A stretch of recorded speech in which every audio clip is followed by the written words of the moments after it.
we see a stout dwarf in full battle regalia, an axe drooping at his side, clutched in a bloody fist. He wanders through a tunnel worked with the finest dwarven craftsmanship.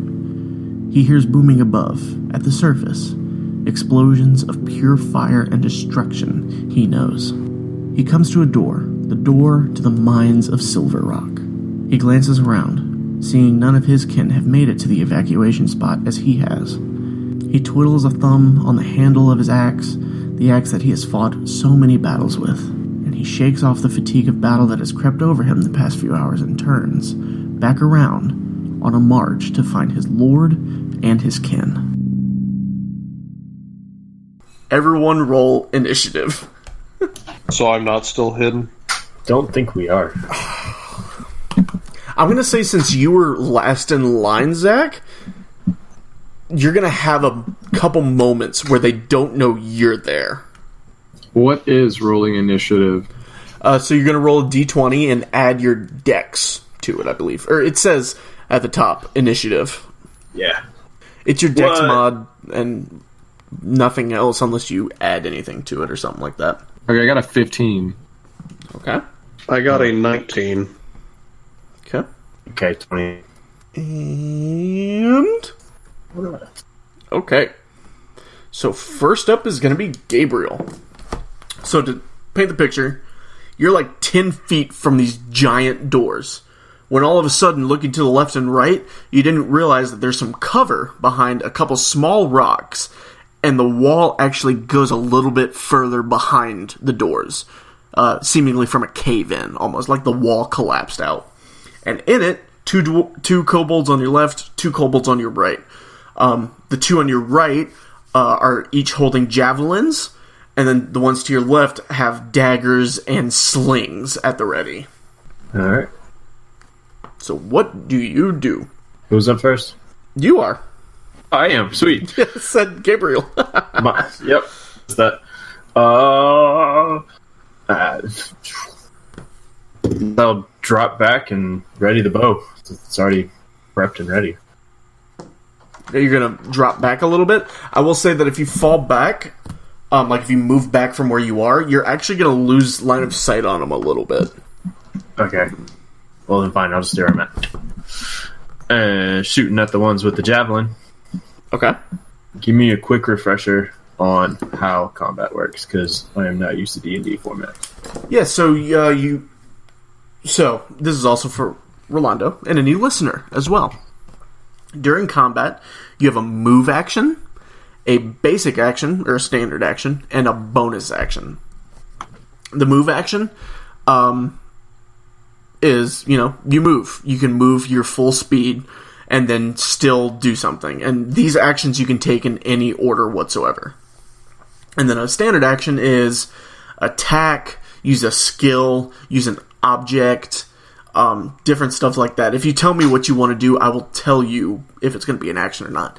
And if you want to attack, then you are going to roll a d20 for the attack, and then compare it to the enemy's armor class.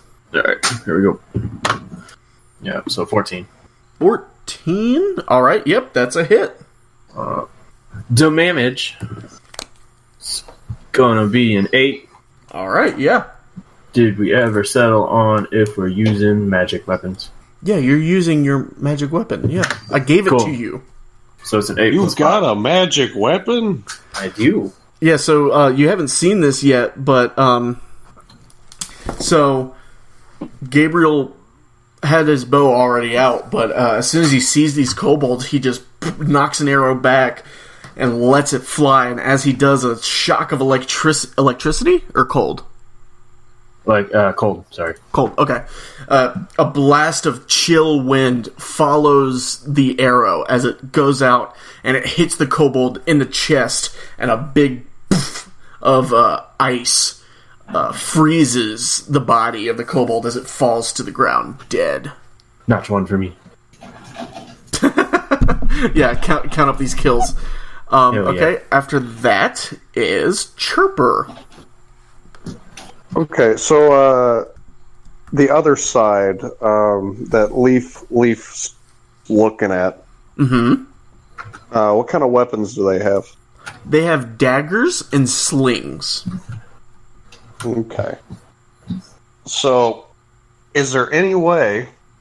I mean, I know I'm going to have to make a couple rolls for this. I sneak over there and steal the stones for their slings and knock the daggers out of their hands. Yeah, if you roll me a stealth check, I can tell you exactly how much you can accomplish there. Okay. I rolled a nat 20. You don't have a flight speed, right? No, you're not an Airacobra. I have no wings. Right. What's your base movement speed? 30. 30? Okay. Okay. So you're not within sight of them. You just kind of saw your two compatriots freeze, and as soon as Gabriel let loose an arrow to your right, you just went to the left. And you kind of hook around the biggest boulder that's there to the other side, and there's only like 3 feet between the stone and the wall, but you kind of pop through, and you look on the other side, and there's two kobolds. They both have their daggers out right now, but they're each reaching for the stones right in front of them to grab for their slings that they are pulling out as well. So what are you trying to do? You're trying to just steal the stones? I was trying to do my best to like completely disarm them. Mm-hmm. But if possible, I will take just stealing the stones. And let's see, what other tools do I have at my disposal? And you know what? I guess doing a sneak attack, backstabbing them. Yeah, so you can either attack them or take their ammunition from them. I'm taking the ammunition. Then, okay, like cool. That. Yeah, so roll me a sleight of hand to see exactly how much of it you're going to be taking. Okay, now you saw the magic item I chose, right? Yeah. It doesn't matter. I rolled a nat 20 again. Alright, yeah, so the two kobolds are actually up next. So they're reaching down for the ammo for their slings. And they reach down, feel nothing, look down, their rocks are completely gone. And the camera sees Chirper just whoop back around the corner between the wall and the rock with an armful of stones. I have doing the cloak thing, or like I picked up the bottom and it's just filled to the brim with rocks. Yeah. And seeing this, those two are kind of perturbed. And one of them, or no, they're both just looking around for a second. And then the other one on the other side, wielding the javelin, runs up to Gabriel. Yeah. Yeah. What is your armor? Or does a 17 hit? I'm a class of 13, so yeah. All right. So he pulls back his javelin and he snaps it forward, dealing 6 piercing damage. Oof. Yeah, he gets a good dig into your arm. And the other two kobolds are just astounded that they've lost their ammunition. And so they look to each other, shrug, and start running at Leaf. Yikes. Yeah, and one of them manages to... they both run up and start brandishing their daggers at you, Leaf. But you dodge one of them, but sadly you have to kind of dodge back into the other way, and you get nicked by one of the daggers for 4 piercing damage. Oh, yikes. So then I'm at 16 hit points? Yep. And then it is your turn. Okay, so what's everything looking like right now? Like what? So you're kind of in this, like, 20... You're, like, in this 30-foot wide clear area. There's 2 kobolds that have jumped out from the left, and they're directly in front of you. Behind you, Gabriel is kind of like running at this other kobold that's just stabbed him, and Chirper is nowhere to be seen. Can I, since I have night vision or dark vision, can I see within the fog cloud if I cast that? No, fog cloud, that'll obscure everyone's vision. Dark vision just means that you can see in darkness. Okay. So, like, I should have said, there's torches all over the walls. Not all over, but in these tunnels, there are ever-burning torches every, 20 feet in here. So it's dim, but it's lit enough that anybody without dark vision can see well enough to not have any penalties. Okay. If they're, right next to me, I guess I'll just, start swinging my spear around, just stabbing it, like a madman on Dark Souls until my stamina runs out. Okay, so roll me a d20. Alright. You're making an attack action. Okay, but I just rolled a d20, right? Just to see if I do hit? Yeah, so whenever you attack, you roll a d20 to see if you hit, and you add your attack bonus. If you do hit, you roll your damage, and plus whatever your damage is for that. Damn, that's real. Okay, I got a 17 plus 5. Oh yeah, that's a palpable hit. Let me stab all their eyeballs out. There's 2 of them. That's 4 stabs. So, your damage right there, what does it say under damage? It says 1d6 plus 3, and then in parentheses 1d8 plus 3. Yeah, so if you wield your spear with... So you can wield your spear with one hand or 2 hands. And if you do it with 2 hands, you'll deal 1d8 instead of 1d6. Yeah, we doing that. Alright, so yeah, roll that 1d8. Alright, I got 5 plus 3. So I got 8. Yeah, and you, you just annihilate the kobold in front of you. It is the same one that managed to get a nick on you. And, you kind of look at it with a little bit of anger behind those eyes, and you just skewer it. And it kind of shrieks a little low and, falls dead on the floor. I really want to stab his eyes. And you stabbed his eyes. Congratulations. Okay. You stabbed his eyes. Gabriel. Yep. You are up next. Alright. Gonna draw swords and stab this one that just stabbed me, I guess. Okay. Go for it. Yeah, that's a 16. Alright, yep, that's a hit. Sweet. And we got a 7 on damage. Alright, yeah, so you, what are you wielding here? So I have 2 short swords, but I figured that I only get attacked with one. I'm trying to remember exactly how 2-weapon fighting works.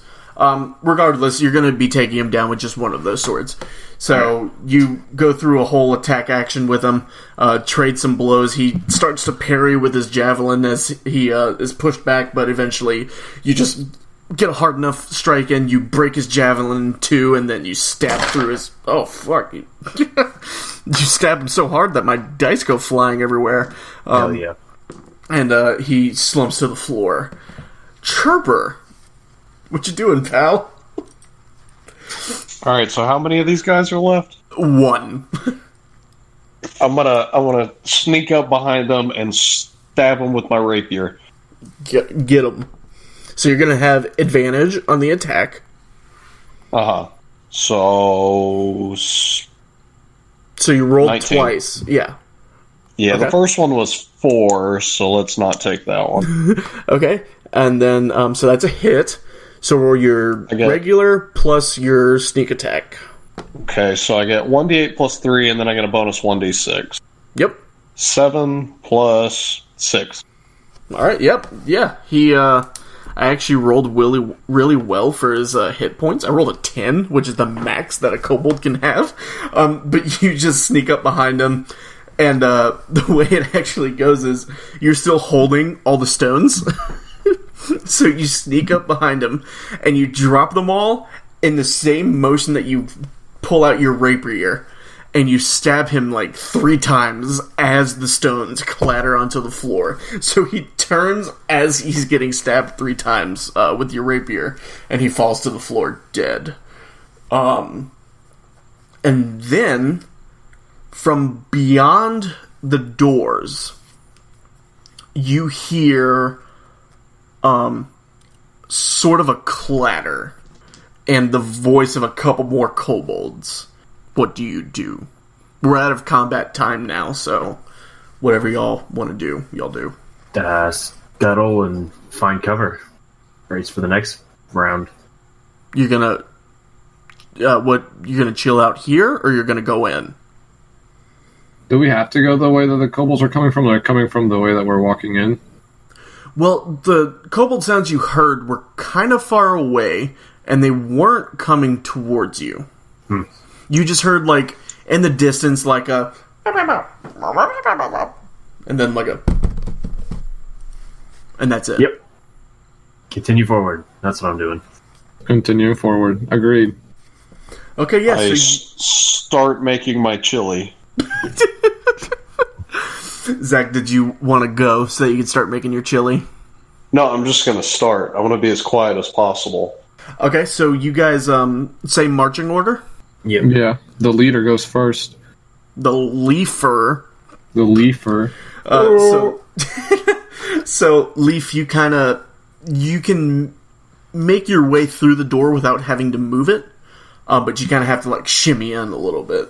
So you shimmy, and, because you're a wood elf, so you're thin enough. Gabriel is definitely the biggest out of the three of you. So he really has to hop as he shimmies. So you come in, and before you is it's a big natural cavern. Everything you've just been through was all worked. Parts of it were natural. Like, there are some walls that weren't completely flat and all that, but this entire room is a natural cavern.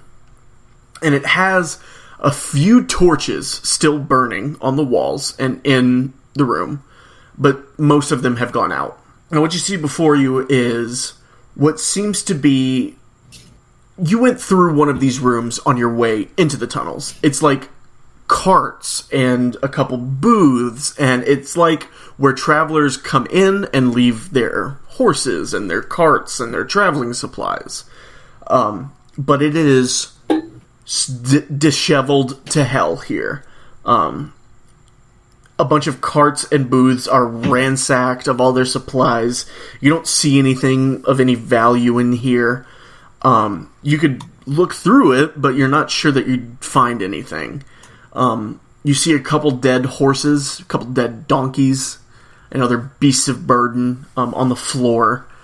And you see bloody drag marks, as it seems that something, probably kobolds you see, or you figure, have dragged some of these animals to the back of the room that you can't exactly see because it's dark back there.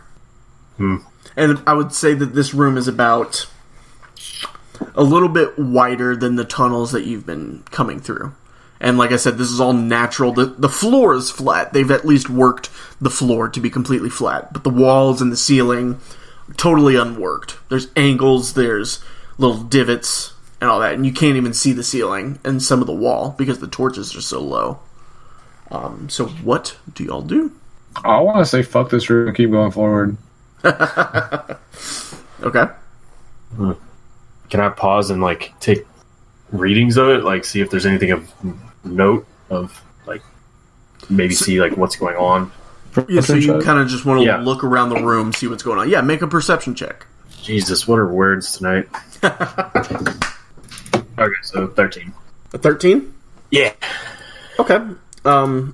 So Leaf starts to just kind of walk forward. What are you doing, Chirper? Making chili. Making chili. All right.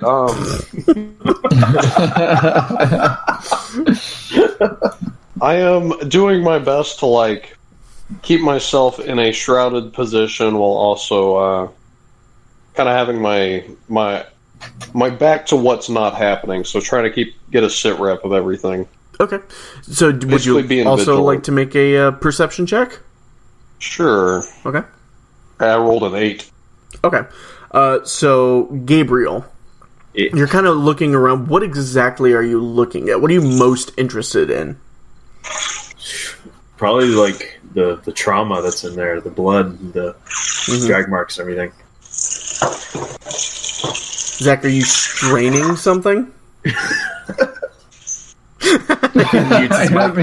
Yeah, makes sense. So you begin to kind of look at these dead animals. There's particularly one horse almost directly in front of these doors, and you look down, and you see that this horse was killed by imprecise cuts and stabs, very similar to probably some simple weapons of some kind. You see that it was killed with like what stabbed me. Yeah, you can probably make that logical conclusion. Okay. And you continue to look around a little bit, and you see that there's also some fallen stones and stuff in here, even more so than what was in the tunnel, only because, well, you can assume this room isn't worked. So the ceiling is all natural, probably easier for it to fall apart. So there's a lot of destruction just from big boulders falling down. And as you notice, you look up at the ceiling and you start to look at the walls to see what kind of damage was done. And on the left wall, from where you came in, I'll say the north wall, you guys are heading east through this tunnel. You look north, and on that wall is like a big crack, going from as far up you can see down to the very floor. And looking at the base of that crack, you actually see that there's a fairly large chest that hasn't been opened, and it looks immaculate, almost. Well, that's where I'm going. Yeah? Do you point that out to anyone, or are you just gonna hop over there yourself? Yeah, I'm not greedy. I'll point it out. Do it, in character. Do it. Oh. Hey, wait. Don't go any further. There's a chest here. Looks interesting, alright? Alright, I guess. So yeah, you three... Yeah? I inch just a little closer to the chest. Okay, so who's opening it? Or what are you doing? You go up to it, and you see it's like right in front of this crack. And you can actually see, now that you've gotten a little bit closer, that the crack leads to like almost a natural looking cavern or tunnel past it. You can't fit through there, but you can see, from what limited light's in the room, that there's something beyond that crack. And at the very base of it, in front of it, this immaculate looking chest. Can I move the chest aside a little bit to maybe get a better look? Through the crack? Yeah. See if there's any, like, dangers that are going to pop out if I open this chest. Sure. I mean, you don't have to move it to look through it. Oh. You just go to the other side of the chest, go around it, and you look through. I'm going to do that then. Okay. So you're looking through it. What are y'all two doing anything, or just waiting for him? I have like my arms crossed and my foot tapping, and I'm just like, any day now. Okay, so you look through, and you can't see anything through there. It's completely still. Yeah, nothing that you can see. Good, I'm satisfied. I'm going to open it now. Alright, so yeah, you turn back around. So yeah, how are you opening this thing? Cautiously? Is this a good word? Like with your hand? Yeah. Okay, so you put your hand over the latch and begin to pull up.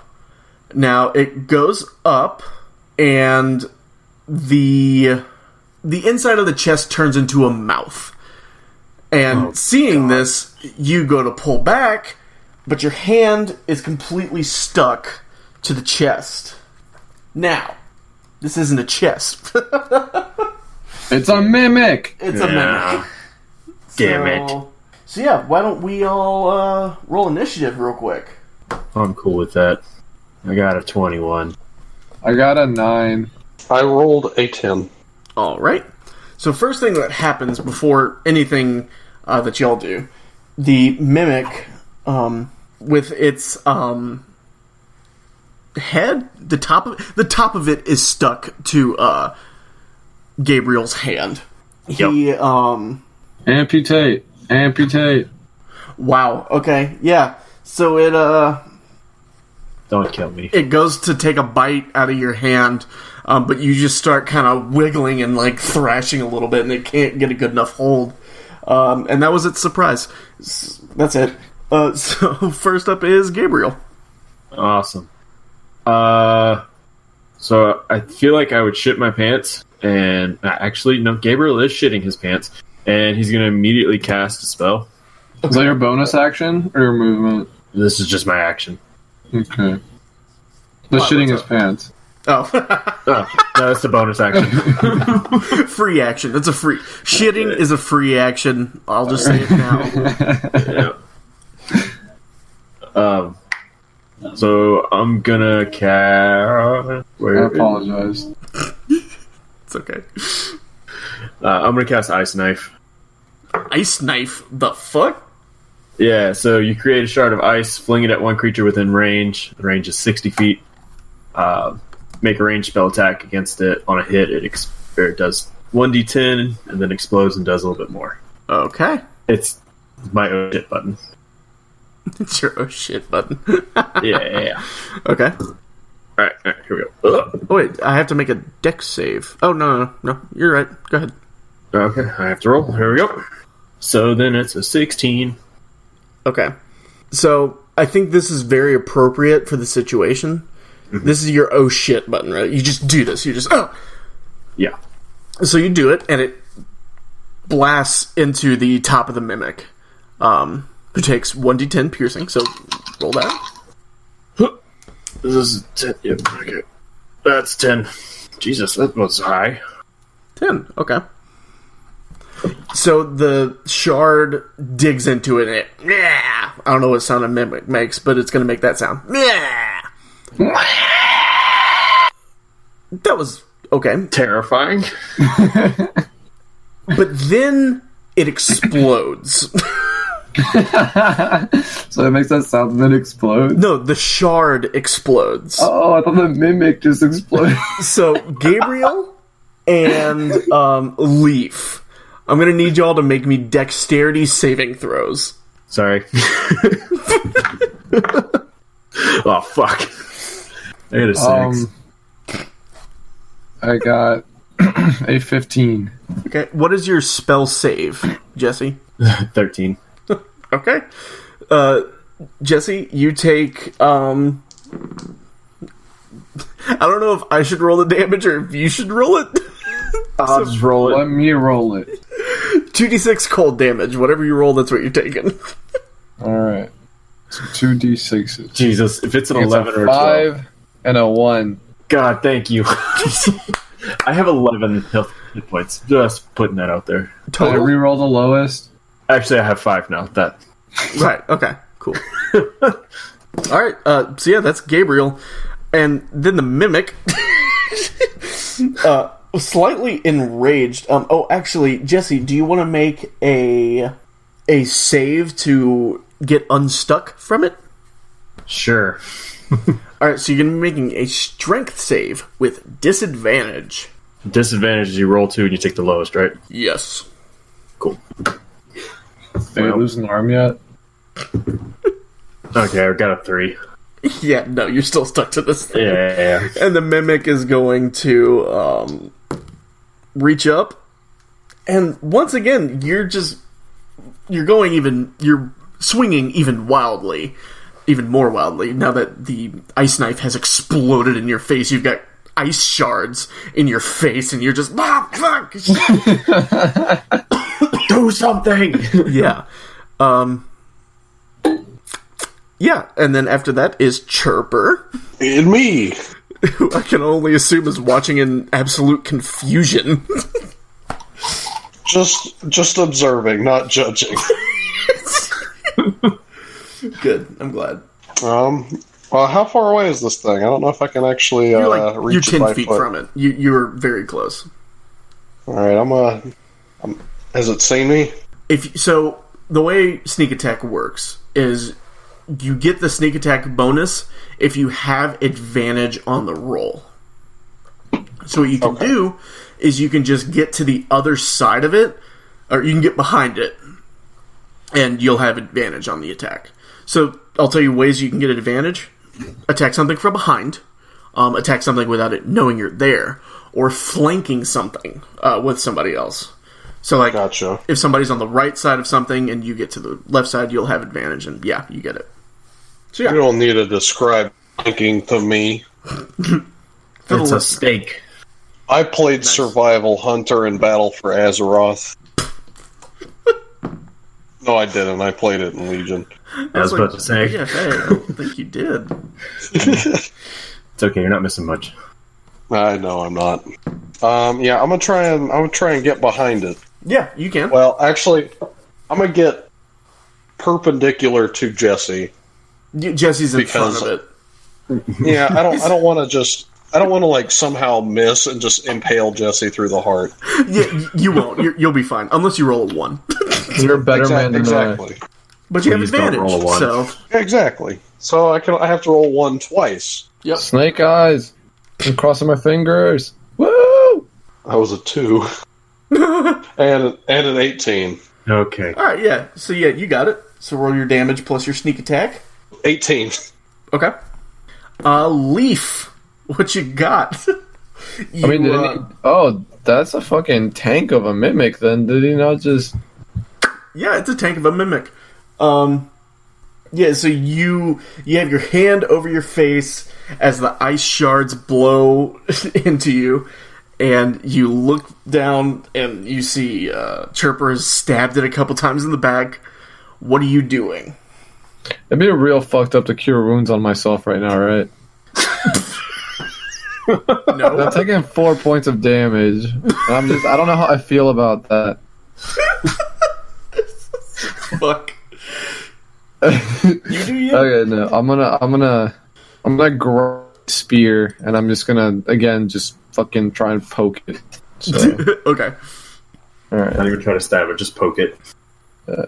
Poke it real hard. Alright, I rolled a 13 to see if I got it.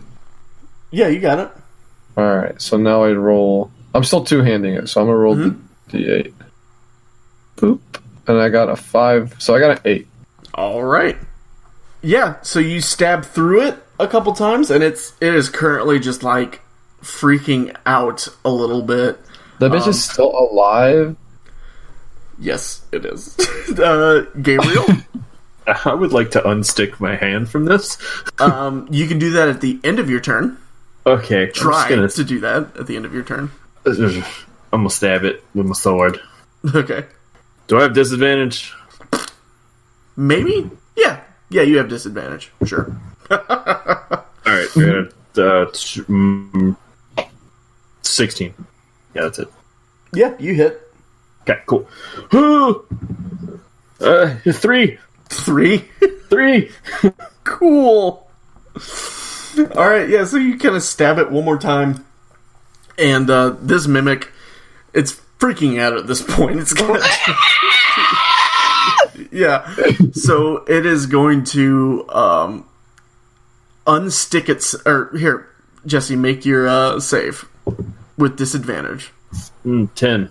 No, you don't. But, so you're sitting there trying to take your hand off, and you're just, like, falling back with all your weight to try to unstick yourself, when all of a sudden, it just unsticks. And you go flying back. You go flying backwards into a couple boxes. You fall on your ass. And Chirper and Leaf, you are dumbfounded as this mimic just kind of starts bouncing around until it bounces behind Chirper back through the crack, and you hear it into the distance. So we lost it? It's gone. What the fuck was that? A lesson. Jesus. And yeah, we can end the episode here. That was... Sounds good. Oh, fuck. Can I cure wounds on myself now? Yeah, go ahead. Go ahead. I would like Do I to need do to the roll anything same. for that? Wait, how much damage have you taken total? Me? Both of you. I've taken 4. Don't use cure wounds yet. I've taken 12. I'm well You within should the realm. use Cure Wounds. Yeah, I'm gonna do that. 1d8 plus 3. How much does Cure Wounds heal? 1d8 plus 3. 1d8 plus your spellcasting modifier? Yeah. Oh. It's a lot, yeah. So I go up by 7.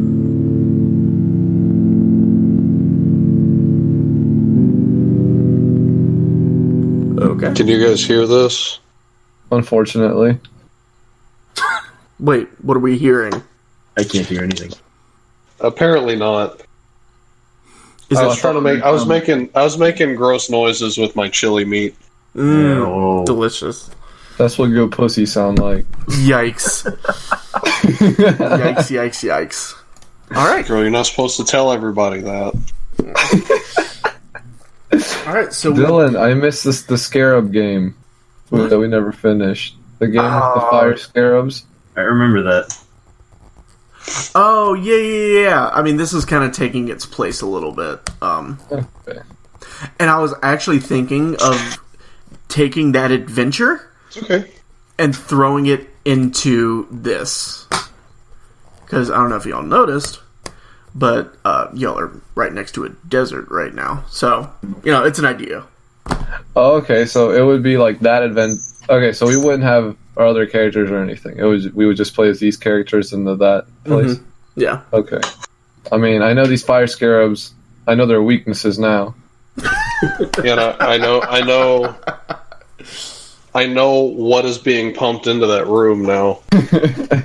Oh, right. For the listener, we played through, what was it? The Lost City, which is an AD&D adventure module from like 80 something. And we played through one session of it. I know I don't know about y'all, but I was like, man, first edition is fucking rough. Like, we're sitting here and Rolando's like, I try to stab it. I'm like, okay, roll it. All right, let me look at 3 charts real quick. It was literally, I think I had like a 25% chance to like Yeah. kill it or like do damage to it or something. I think I had to roll a 17 out of 20 in order to even attempt to do something. It was rough. I was like, what the fuck is this? Yeah. I don't know. It wasn't too bad. I had the 10-foot pole. Dude, it took you like 12 turns to come down the stairs. It's true. Well, that's because I didn't want to die. You almost died in the first room to the fire beetles. Well, at first, the scarabs, they weren't fire, and then we discovered that they were. Yeah. Don't worry. 5th edition, Rolando, much more rules light. If you'll notice, you rolled a d20 and I immediately knew whether or not you hit. Thanks for listening to this episode of Quispy's Castle. Be sure to check us out on Twitter at Dunder Shows. DUNDER Shows. Where you will find our news, memes, muckery, all that sort of stuff. And if you like what you heard, give us a review on iTunes. That is one of the greatest ways that you can support this show. And if you liked this show, check out Dungeon Derailed, our other actual play podcast. If you enjoy wacky, zany adventures in sci-fi worlds, Star Wars, World of Warcraft, modern day, go check out Dungeon Derailed. And lastly, be sure to check out our Patreon at patreon.com/Dungeon Derailed.